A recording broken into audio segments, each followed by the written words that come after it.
When we come together, mental illness becomes mental wellness. Crisis times often uncovers the imbalances and injustices, especially to the vulnerable populations.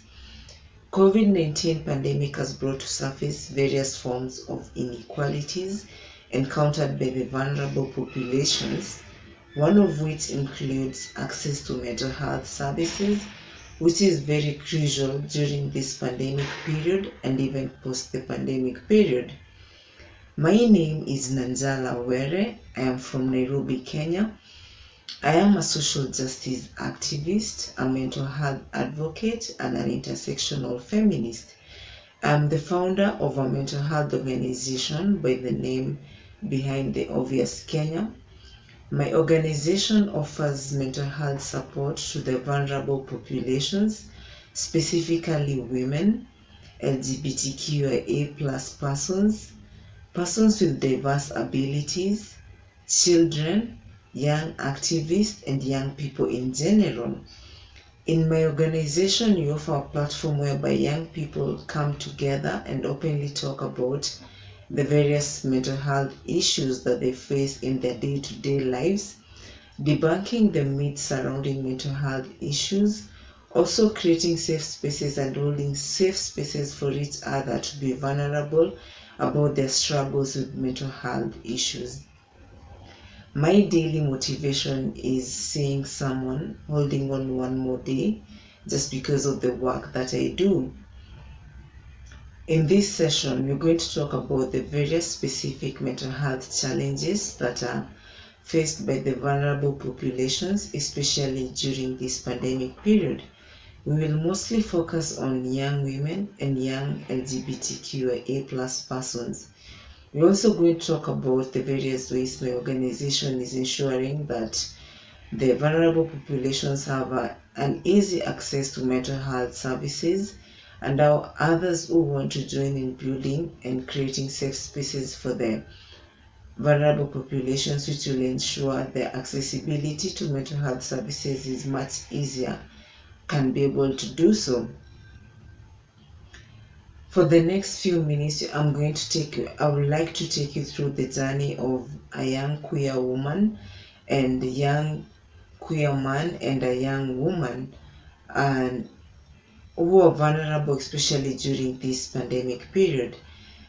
These journeys do not belong to any particular person, but represent the struggles of a large percentage of the queer persons, 4 out of 10 of the queer persons, young queer persons, and 3 out of 10 of the young women facing in this country at this moment. I would like you to picture a young queer woman. We can call her Zawadi. Zawadi is a 20-year-old university student who has been forced to go back home after the closure of the university due to the pandemic breakout. The pandemic has caused the schools in Kenya to be closed indefinitely, and Zawadi couldn't stay alone for this long without knowing how she's going to sustain herself. So she had to go back home, putting herself in a traumatizing environment whereby she's forced to process trauma that are inflicted majorly by family members due to her sexuality. Zawadi is also facing stigma and discrimination because people from her hometown still believe that the pandemic occurrence is a result of their God punishing the world because of the existence of queer persons in this world. So she's not only facing discrimination from the community, her family are also discriminating against her. As much as Zawadi knows that she needs to access mental health services, she is afraid because of the stigma and bias accorded to queer persons when they access mental health services from some of the mental health professionals, whereby they turn the mental health help, like the one when a queer person goes to seek help, they turn it into a conversion therapy. Zawadi is not in for that at the moment, so she's just struggling with anxiety and depression on her own, alone at home. Let us look at another young queer man by the name Ali, who is a 25-year-old gay man. Ali came out to his parents when he was 15 years old, and the parents disowned him and he had to leave home. Ali has been living on his own in a town in Kenya, in Mombasa, Kenya, whereby he's been working at a restaurant. But due to the COVID-19 pandemic, there's been low business and the restaurant closed down, and Ali lost his sources of income. And due to that, he was unable to pay the basic bills like rent, so he was kicked out. Ali has been living on the street with the homeless people, just like the other homeless people who have limited opportunities to make choices about the current situations they are facing. Ali is one of them, and also is also facing challenges in accessing mental health services back in the streets. Ali is also struggling with loneliness, considering this is the time that most people have gone to be with their families, to be in the comfort of their families. Ali is facing these times of uncertainties alone, which triggers depression, anxiety, and other mental health issues, which makes it hard for him to even cope with the surviving on the streets. The last scenario we can look at, Pendo, a 28-year-old single mother who owned a salon business prior to the pandemic. After the pandemic, she had to close down the business, losing her only source of income. With no alternative source of income, with two children to feed, Pendo was forced to go back to live with her abusive partner because she couldn't even be able to provide meals, and she was struggling or worrying about where the next meal is going to come from for her and for her children.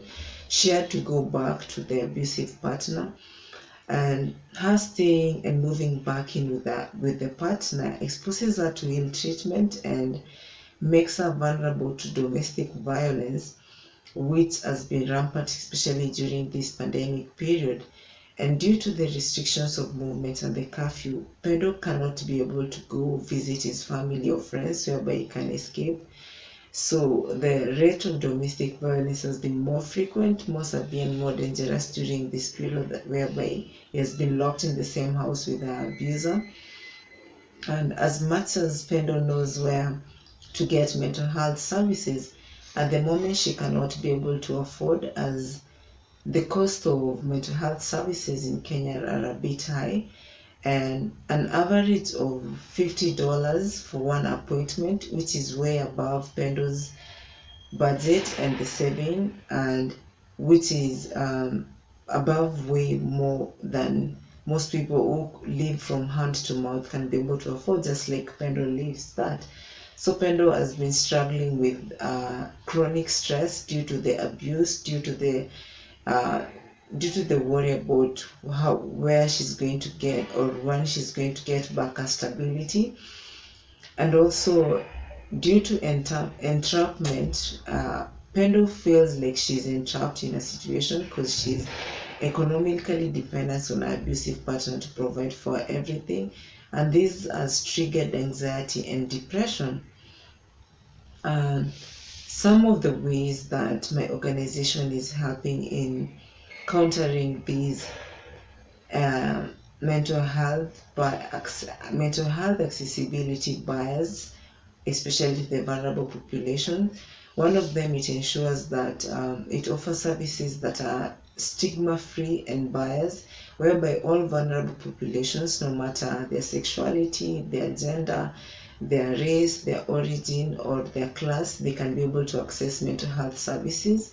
And we also have volunteer mental health professionals who are offering free mental health services to those people who cannot afford. And for those people who require advanced mental health services, we usually do fundraising activities or activities that can bring us resources whereby we can be able to pay for them for the services. And we also have these forums whereby we educate people on various mental health issues that are specific to vulnerable populations. We talk to people about their privileges and how they can use it and look for opportunities to act. and speak up whereby they see that there is bias and stigma being propagated, whereby vulnerable populations are involved, especially in access to mental health services. And we would like to recommend, like, for people who want to build safe spaces for the vulnerable populations, especially that will ensure they have proper access to mental health services. One of the things they can do, they can invest their resources, their time, and even their experiences in helping the various organizations that work towards ensuring that the vulnerable population's mental health are being taken care of. Like those people who are in the mental health professionals, they can offer their services for free or at an affordable rate, ensuring that the vulnerable populations can be able to access it easily. And they can also educate people or offer services which are stigma free, whereby everyone will feel that it's a safe space and they can come talk about their mental health issues without feeling like they do not belong, or feeling like they don't have to talk about it because of the bias and the stigma that has always been there. Also, those big corporations, whereby when they incorporate corporate social responsibility, they can choose to work with organizations that ensures accessibility to mental health for the vulnerable populations, especially the young persons. They can do that and donate their resources, their time, and everything as part of their corporate social responsibility. That will make a difference. And also, people can donate their resources, can fund organizations that help these young people to go through to get access to mental health services, and also the vulnerable populations. Um, as the youth, the future belongs to us. Our future is in our hands. And we know mental health issues are one of the things that are threatening the future of the youth in this world today. And because we know tomorrow needs us, we can work together, we can hold each other's hand to ensure that each and every one of us gets to tomorrow, and we make sure that the future is really youth.